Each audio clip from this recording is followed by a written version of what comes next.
Hello and welcome back to another UAB General Chemistry tutorial. Today we will learn about taking the pH of acids and bases. Before we start, let's talk a little bit about weak versus strong acids. Strong acids, such as hydrochloric acid, completely dissociate in aqueous solutions, meaning that nearly all acid molecules donate their protons to water, forming hydronium ions. Weak acids, like acetic acid, only partially dissociate in water. A fraction of the acid molecules donates a proton, while the rest remains undissociated. This leads to a dynamic equilibrium between the dissociated and undissociated acids.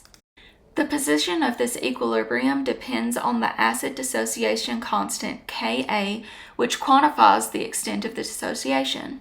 To minimize the effect of dissociation differences, we can use a buffer solution, which we will talk about later in the video. As always, make sure to wear your goggles and gloves anytime you're in the lab.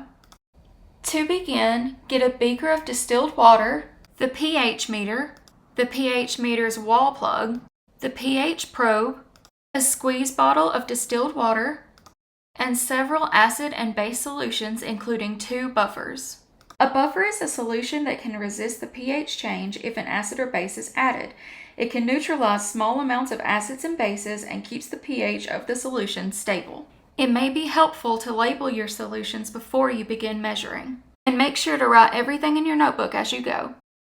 First, calibrate the pH meter by removing the bottle of storage solution from the bottom of the probe and pushing the cap up out of the way. Then store your probe in a beaker of distilled water while it's not in use.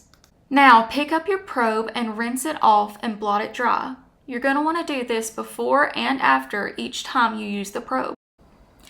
Once everything on your pH meter is turned on and plugged in, you will click Sensors, Calibrate, GDX pH, and select 2-point calibration. Now you're going to place your probe in the buffer that you're going to measure first.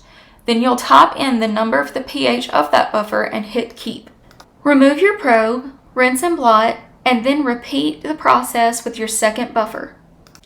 If the meter shows the pH of your second buffer on the screen, you have successfully completed the calibration and can move on. Remember through this experiment that you can always ask your trusty TAs for help. Now, use the procedure that we used before on the buffers on each of the solutions that you've gathered. Record the pH of each solution, remembering to rinse and blot in between.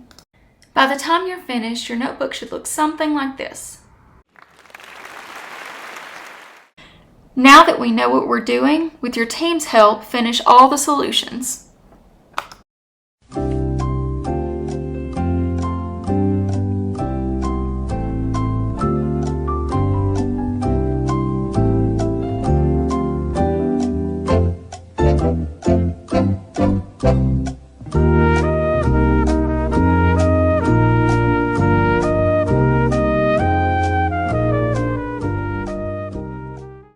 Once you're finished, make sure to clean up your station. The 2 buffers should be disposed of in the appropriate labeled waste containers, while the other solutions can go down the sink with lots of running water. Also, make sure to clean and put away your glassware. When putting away your pH meter and probe, place the storage solution back on the probe and unplug it from the meter. Plug the probe back into its dock and put the USB side of the cord in any available USB slot. When returning your meter, find a safe place to plug it back into the wall so it can remain charged.